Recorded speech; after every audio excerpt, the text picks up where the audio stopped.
jàngat bekk Abdoulaye Cissé tey ci wàllum koom Abdoulaye Cissé mi jóge fële ca Washington ci assemblée annuelle voilà institution Bretton Woods yi muy Banque mondiale ak FMI Abdoulaye qui est devenu anglophone alors Abdoulaye gis nañu peut-être les informations yi ñuy distillées à travers la presse depuis boobu ba léegi concernant Sénégal situation bi ñu nekk ci wàllum koom et tout gis nañu aussi interview bi nga xam ne chef mission bi accordé na la ko foofu itam en dehors de tout ce qu'on a entendu tout ce qu'on a vu Abdoulaye peut-être mën nga ñoo wax loo xam ne ñun xañ na gisuñu ko wala dégguñu ko Abdoulaye wala waaw mais du fi xaj de waaw mi xanaa ñu jëm koo tënk rek du fi xaj parce que c'était quand même une semaine de réunion hein une semaine 5 jours quand même de réunion intense yoo xam ne c'était sans répit programme bu très très chargé évidemment le jeudi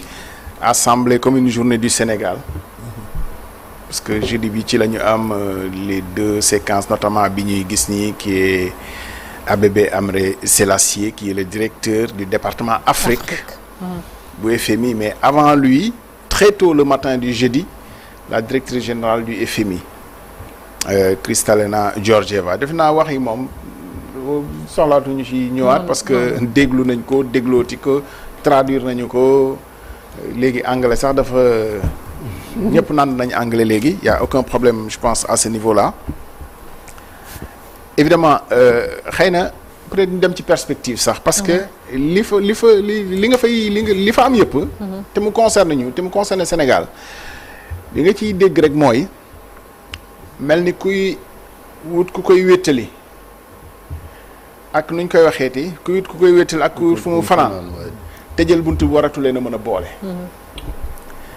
en fait au bout tout le monde a envie ci acteurs yi quand je dis acteurs yi mooy officiels sénégalais yi ak experts FMI yi tout le monde a envie de dépasser cette étape-là en tout cas à l'issue de ces assemblées-là ñaari parti yëpp fi mu toll nii sóobu ci kanam la ñu xool ci kanam moom la ñuy xool parce que y a quelque chose qui est venu quand même jubale leen bu ñu ko mënee waxee noonu parce que c'est important de faire un peu de l'historique yëf yi mu ngi tàmbali en septembre 2024 bi nga xam ne inspection générale des finances def na rapport am Cour des comptes certifié ko février 2025 mais xam nga yooyu yëpp ba léegi FMI day jàpp ni Sénégal la même bu dee institution Sénégal la ce qui les a mis en fait li xaw a niru arbitrage entre les deux parce que werante la wa entre diggante Sénégal ak FMI parce que FMI évidemment partie prenante la mënul woon a nangu dans un premier temps li Sénégal déclaré ci ni dafa am ay dettes cachées fausse déclaration ak yooyu li leen départagé tey te FMI téye ci discours am mooy le rapport d'un cabinet international Mazars juin à partir de ce moment-là tout a basculé à partir du rapport de Mazars dont on n'a pas le contenu mais ci loolu lu tax rapport bi oui pourquoi voilà j'explique dont on n'a pas le contenu mais quand tu vois le comportement du FMI qui lui-même s'approprie ce rapport pour changer ou pour approuver li Sénégal wax mën nga supposer kon lan moo nekk ci rapport bi maanaam rapport bi confirmer li autorité sénégalaise yi wax parce que autrement FMI day la nga amu ci rapport pour ne rapport bi confirmer wu li autorité sénégalaise yi wax mais FMI tey postulat de base am yëpp mu ngi ko wékk ci rapport Mazars bi nga xam ne confirmé na li autorité sénégalaise yi wax à partir de ce moment-là et c'est dans la bouche de la directrice générale du FMI qui dit à partir de ce moment-là ñu nangul Sénégal li mu bëgg ci construire un nouveau programme en fait ça c'est très important aussi ñu rappeler ko autorité sénégalaise seen option mooy li daanaka li nekkoon diggante doxoon Sénégal ak FMI dañ koy tegee ne ñoom taxawal programme bu bees boo xam ne moom la ñu bëgg ci seen diggante ak FMI bon kii c'est Nigel Cragg c'est le directeur général adjoint du FMI je fais une digression là-dessus parce que c'est très important mais quelqu'un de en fait tu l'écoutes tu es tout de suite sublimé, subjugué par voilà, séduit, jamaïcain, très là on le faisait chanter en fait parce qu'on lui a demandé de choisir entre chanter Bob Marley ou faire un sprint avec moi dans le hall. Il a choisi de chanter Ayen Layen Zayen. C'était un moment très sympa. Mais au-delà de ça, ñu taxaw ci rapport bi nga xam ne moom moo basculé loo point de vue bu FMI ba mu nangu confirmer allez les mots ont un sens d'être cachés parce que c'est dans la bouche de la directrice générale elle-même. C'est ça. Je pense à partir du moment que mu waxal ko engagé na FMI bi mu ko engagé nag maintenant li ci kanam mooy naka la ñuy demee ci programme boobu et ça c'est tout l'enjeu de la mission que le FMI décide d'envoyer au Sénégal te yegsi nañu pas de répit quand même. ñoom ak ministre sax xaw ma ko njëkk Sénégal parce que c'était vraiment dans la foulée que tout le monde revienne et les négociations la reprennent là dès ce lundi.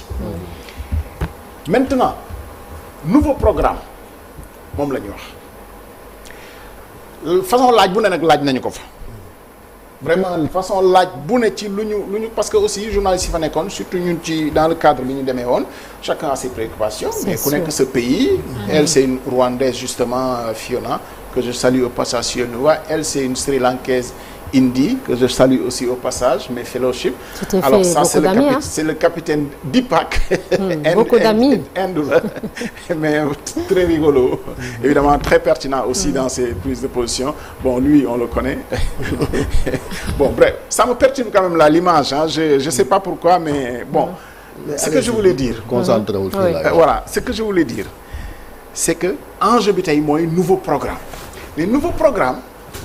laaj yi FMI tontuwul mooy xëy na li ñu war a waxtaanee tey maanaam lan mooy parce que bor mu ngi fi. léegi def programme bu bees nu ñuy def ak bor bi surtout que bor bi FMI ci boppam daf ko réévaluer waat. ëpp na maanaam li Cour des comptes wax. voilà ëpp na ko Cour des comptes 99. mais loolu moins de 100%. mais loolu enjeu bi comment on fait avec ça est-ce que lu fi nekk la tegu suñu ndodd en dépit dañu waxtaanee bu bees wala enjeu bi pour le gouvernement mooy mu ne ko jël ci sa part de responsabilité. yow FMI te loolu laaj nañu ko de toutes les façons possibles et imaginables. mais amoo FMI. tontuwu ci sax amul sax tontu bu leer mais tontuwu ci ne dina ko jël xam nga lu mu ci tontu et tontu boobu quand même c'est très politique mais je pense que c'est tout l'enjeu des discussions FMI tey ça c'est 3 ministres de l'économie de la Gambie de la Guinée et des Comores qui avaient aussi un panel bon lui bon c'est autre chose je vais pas rester sur ces images là parce que ça va perturber maintenant li tax mu wax ni li tax mu taxaw ci bañ a tontu ci li xew est-ce que am na ci responsabilité am déet mooy xam nu ñu koy defee loolu est-ce que parce que bu Sénégal ne programme bu bees la enjeu bi mooy est-ce que li fi nekk dañ ko ciy dugalam déet te mu doon bor bu diis lool te Sénégal bi bëgg koo assumer bëgg koo yenn aussi FMI mais FMI comme j'ai dit tontuwul benn yoon ci ni li xew dinaa ci jël sama wàll ci responsabilité am déet te c'est ça tout l'enjeu de ces négociations maintenant ñaar moo am programme bi kañ lay doon parce que rappelé nañu leen 17 mois la Sénégal toog yoo xam ne FMI ñëwul mais surtout partenaires bilatéraux et multilatéraux yi nga xam ne bu FMI dama nañuy ànd ak moom ñoom it téye nañu seen loxo bon Moussoukoro Diop, ainsi de suite. Voilà. C'est pour montrer tous ces... En fait, les assemblées, c'est pas que, disons, les il y a États. Les coulisses aussi. Il y a les experts, il y a les lobbyistes, il y a énormément de choses. Et c'est important qu'on... Évidemment, ancienne directrice générale du FMI qui a remplacé Dominique Strauss-Kahn d'ailleurs, et qui est aujourd'hui directrice générale de la Banque Centrale Européenne. Jël wàll tey ci bor bi kañ lay doon ci négociation parce que kañ lay doon c'est très important Sénégal mënatul xaar en fait en réalité Sénégal mënatul xaar parce que 17 mois yàgg na ci loo xam ne nii amuloo ko te muy négociation yu bees ci programme experts yëpp yu bëri nag dañoo wax ni programme bu bees moom wax dëgg mosuñoo gis fu ñu ko négocier ci ñëw rek ci semaine mu sotti. wala ci diir bu gàtt mu sotti mais Sénégal dafa nekk ci urgence su soxla ko pour ñu gunge leen tey. ak deuxième bi mooy FMI est-ce que li xew nii te ngeen xam ni diis na ci Sénégal est-ce que dina mën a tax ngeen assouplir les conditions yi nga xam ne moom ngeen leen di demee mais enjeu wu FMI du Sénégal kese enjeu wu FMI mooy li muy def Sénégal tâche bu mu nar a doon ci doxalinu FMI. xëy na sax loolu moo tax nanguwul a gàddu responsabilité ci cas bi. parce que xam na ni su ko gàddoo am na pays yu bëri yoo xam ne lii xew Sénégal te am na fa ci déclaration décalage bu am France. am na fa premier ministre bi ñëwee notamment ñaari premier ministre yu mujj yëpp yi nga xam ne yàgguñu fi wax nañu ni li ñu leen waxoon ci bor ak li ñu fi fekk wuute na France 3140 milliards d'euros de dette la ci gàttal 2 millions de milliards de dette te premier ministre ñaar yi mujjee bi ñu ñëwee dañoo ne li ñu leen waxoon ak li ñu fekk ëpp na donc da ngay gis ni problème mu fausse déclaration bëri na mais FMI xëy na li muy xalaat mooy kaawu Sénégal bi am na noo xam ne bu ko réglé. boo moytul mu def tâche ñeneen tamit dugg ci moo tax. te du ñu mën a teg yenn yi Sénégal xaj na balaa ñuy dugg ci beneen programme y a ça aussi parce que chaque fois bu ñu waree dugg ci benn programme FMI dina am lu muy teg réew mi. mais tey cadre bi nga xam ne nii quand même cadre macroéconomique. loolu moom FMI àla kulli haal loolu lay doxalee. cadre macroéconomique boobu nag lan mooy doon contrainte yi parce que FMI moom moo nekk sur un plan macro. Banque mondiale.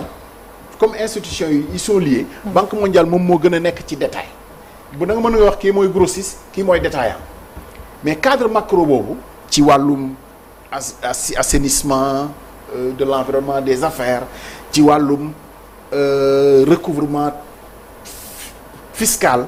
c'est-à-dire élargissement assiette fiscale ak efficacité fiscale yooyu yëpp ci maîtrise masse salariale. ci gouvernement boo xam ne nii xam na ni dafa war a recruter pour déjà lutter contre le chômage. Recruter parce que tu as besoin des postes gis nga ko démb ministre de l'éducation mu ngi kii enseignants yu bees yi nga xam ne jël nañ leen loolu souvent daf daan nekk ay contraintes yoo xam ne FMI. daf lay teg ci ni. dootoo mën a recruter fonctionnaires yu bees. programme bi nag yan contrainte la FMI. nar a teg ci table ji. nar a teg ci loolu mooy enjeu wu. négociation enjeu yi ñaar la yan contrainte ak it. ban délai parce que mënatul yàgg. sinon bu yàggee. mën na jural Sénégal lu ëpp li nga xam ne ni moom la ñu doon séntu ci décision bi ñu jël ci révéler ñoom ci ni dette cachée bi mu ngi fi te nag wax ko moo leen gënal ñu nëbb ko di sooxaale. lan moo ci position délégation sénégalaise bu ministre des finances dirigé. xëy na ñoom bis bi directeur général bi defee déclaration publique parce que xam nga enjeu yi ñaar la. am na lu ñuy wax ci biir ak lu ñuy wax ci biti mais bis bi directeur général bi defee déclaration bi ñoom daa mel ni seen mission mënoon na faa yem sax c'est-à-dire am nañu li ñu bëggoon mission bi presque mënoon na faa yem. waaw ndax la. parce que li ñu am nii je veux dire ak ñun de Washington on a perçu les échos de Dakar. Les échos yi mu am fii à Dakar. c'est-à-dire c'était comme la prime jox leen dëgg ils ont eu raison. c'était comme la prime à li nga xam ne nii yëpp ñu ngi ko doon topp boobu ba léegi te FMI évidemment rappelé nañu fi historique bi musula nangu assumer dette cachée te am na Sénégal daf leen wax ni rek Sénégal wax leen ñu naka la mën a possible naka la demee ci seen ñaari audits yi donc à partir de ce moment là ñoom seen mission presque jeexoon na surtout que nag directeur général adossé ko ci ne am na mission buy ñëw Sénégal pour continuer discussion et elle dit dans son propos que ni ñun bi ñu confirmer nii dette cachée bi am na Sénégal demande nañu nouveau programme elle dit dañoo accepter immédiatement poser accepter immédiatement après nag négocier conditions yi. mais ça c'était vraiment pour délégation au Sénégal lii mënuñu woon espérer plus parce que c'est vraiment la tribune est choisie. Le moment est manifestement aussi elle avait un message à passer et vraiment elle n'a pas raté l'occasion ci mën nga xalaat ni sax du question bi réellement loolu lañ ko posé mais elle avait un message à délivrer et vraiment elle l'a fait avec des mots très forts pour confirmer déjà li nga xam ne ni moom le Sénégal doon wax depuis 17 mois maintenant mais surtout annoncer aussi comment on va aller dans les jours semaines mois à venir mën na yàgg mën na jël temps mais comment supporter maintenant cette période-là, c'est ça tout l'enjeu, et surtout bañ a yegg ci quand même parce que réévaluation de la dette loolu ci xalaatu experts yu bëri réévaluation de la dette moom bu ñu ci duggee waa c'est-à-dire cercle vicieux la boo xam ne nii Sénégal dina ci génn du ci génn wala bu ciy génn it difficilement la ciy génnee. mais réévaluation de la dette boobu plus ñuy dem nag. plus muy am risque ñu dem ci réévaluation de la dette. maanaam daal Ablaye suñu la déggee fi mu nekk nii mooy jëm ca kanam fàtte mbir yi waaye ci ay yan conditions maanaam loolu buñ koy xool dafa mel ni que Sénégal yàkkamti na mais dafa mel ni c'est pas pour demain que FMI nar a teg dara ci kaw taabal ji. non xëy na ñoom ñu déggoo ci enjeux yi mooy li ma wax le postulat de base tout le monde ils ont tous envie d'en finir aussi bien le FMI que boo déggee ni ñu waxee que Sénégal boo déggee ni ñu waxee. waaw it foog mu leer it. waaw maintenant nag am na situation yoo xam ne da nga ciy toll da ngay xool li gën ci yow nga def ko. li gën ci yow nga def ko mooy tey ok dem nañu ba am nañu lu ñu bëggoon mooy ñu tegoon dette bi ci taabal ji. ñu confirmer la ko par une institution comme FMI. mais FMI bu waxee aussi FMI saa bu waxee am nañu d'accord am nañu dul d'accord ça a toujours été comme ça. donc ça ne veut pas dire aussi que attention. c'est pas parce que FMI wax na que dañu yaakaar ni ñëpp d'accord nañu wax ji jeex na tàkk FMI nit ñi dañ ko mës a contester. y compris ceux qui sont au pouvoir aujourd'hui donc faut accepter aussi que les gens puissent ne pas être d'accord avec ce que dit le FMI et d'ailleurs au Sénégal ce débat-là a cours. Il faut nourrir ce débat-là, accepter que les gens qui ne sont pas d'accord avec le point de vue du FMI puissent amener des éléments ñu contester ko. parce que c'est pas parce que FMI bu doon wax daaw yeneen année nit ñi di ko contester tey FMI mënul doon parole d'évangile. Je pense que ça quand même il faut tout de suite wax loolu mu leer comme ça ñu jàll ci leneen maintenant yow yaay xam say enjeu ci li nga bëgg xam ni xaar bu yàgg bi moom day metti ci économie bi comme nag am na loo xam ne waxtaan nañ ko ba déggoo ci. mën nañoo avancer maintenant parce que su yàggee baaxul ci kenn surtout nag baaxul ci Sénégal yàgg bi moom baaxul ci Sénégal parce que évidemment gis nga agence de notation yi ñu ngi gën a dégg te agence de notation il faut pas leur faire de querelle franchement yaakaar ni agence de notation y a quelqu'un qui est conspirationniste ku toog di am na entreprise yoo xam dañ leen di noter seen chiffre d'affaires seen patrimoine rek ëpp na Sénégal 10 fois je pense que vraiment amul enjeu pour yenn agence de notation yi di toog di conspirer contre Sénégal ça je pense que les autorités ñoom nit ñi nag mën nañu koy wax nii dans l'opinion nii parce que mais pas n'importe quel nit aussi Abdoulaye mais autorités yi ñoom xam nañu je veux dire ministre de l'économie su ko waxee xëy na day wax rek pour kii nit ñi mais moom xam na agence de notation yi naka la ñuy fonctionner te ku nekk nag da nga am sa wàll ci li nga xam ne moom ngay def parce que bu la agence de notation yi defee mais la Guinée était sur un nuage aux assemblées du FMI de la Banque mondiale parce que dañ leen a noté bu baax Sénégal bu ñu ko noté bu baax mais ci lay plastronné wane ni gis ngeen ko agence yëpp noté nañ note bu baax donc c'est pas parce que noté nañ la note bu bonne yow da ngay xool c'est pas si tu casses le thermomètre que tu vas faire baisser la température évidemment j'ai été très heureux de faire cette pause là avec nos autorités ministres parce que ñoo fa représenté Sénégal te on était très fiers de pouvoir le faire pour plusieurs raisons parce que dañu nekkoon en groupe man gis naa des collègues des confrères yoo xam ne dem nañ mission ba mu jeex c'est-à-dire ñun ni ñu traité suñu cas ñoom presque voilà ils ont fait allez je vais pas dire du tourisme mais voilà ils ont profité de ce moment-là mais peut-être traité wuñu seen actualité dëkk parce que gisuñu kuñ ko traité amuloon enjeu pour ñoom parce que amuñu luñ ci woon traité amuñu benn officiel maanaam koo xam ne sax maa ko ne sa ministre de daje na ak moom fële évidemment nous on est dans le service public de l'information on va le poursuivre fu mu mën di doon et je pense qu'il faut se réjouir que cette maison-là c'est une grande maison que les autorités le sachent aussi Abdoulaye Cissé c'est ça tout l'enjeu aussi ça on le laisse c'est-à-dire nit ki ce n'est pas un seul sens au fait c'est ça c'est dans les deux sens mais Nata est-ce que justement la meilleure façon de l'affirmer la meilleure façon de l'affirmer c'est de faire ce qu'on a fait mais on le fait tout le temps on n'est pas allé avec eux on le fait tout le temps yóbbuwuñu gungewuñu leen mais ñoom ni ñu demee mission la ñu demee ñun mission pour le Sénégal point et en fin de compte on se retrouve sur l'essentiel. Parce que si on fait la photo, je le précise, avec beaucoup de courtoisie, ils m'ont reçu, avec beaucoup de courtoisie, et m'expliquer qu'ils ne souhaitent pas communiquer parce que la mission se poursuit à Dakar. Nit aussi dama koy nangu la bu ñu bëggoon a wax je pense que ils m'auraient parlé mais bëgguñu woon a wax parce qu'ils se disent que la mission se poursuit à Dakar, on les attend. Mais la meilleure façon de répondre à tout ça, c'est de continuer à faire ce que nous faisons et comme nous le faisons, point. Et de manière professionnelle. C'est vraiment Adja. On parle de ce cas spécifique là pour parler de façon générale. C'est ça, Ouais, c'est ça en fait. C'est juste une porte. En tout cas, voilà. Merci beaucoup Abdoulaye. Oui, on termine, oui, rapidement. Non, j'ai dit qu'une semaine plus tôt, il y vas-y. a Abdourahmane Sarr qui a parlé à RFI. Même pour le TFM, parler, madame, boo nekkee Sénégal, il faut parler aux médias sénégalais. Mën nga wax ak ku ne neex. La preuve, moi, yow, aller chercher. Non, je sais. Oui. Là, tu as parlé à Edouard Gamel, bien sûr.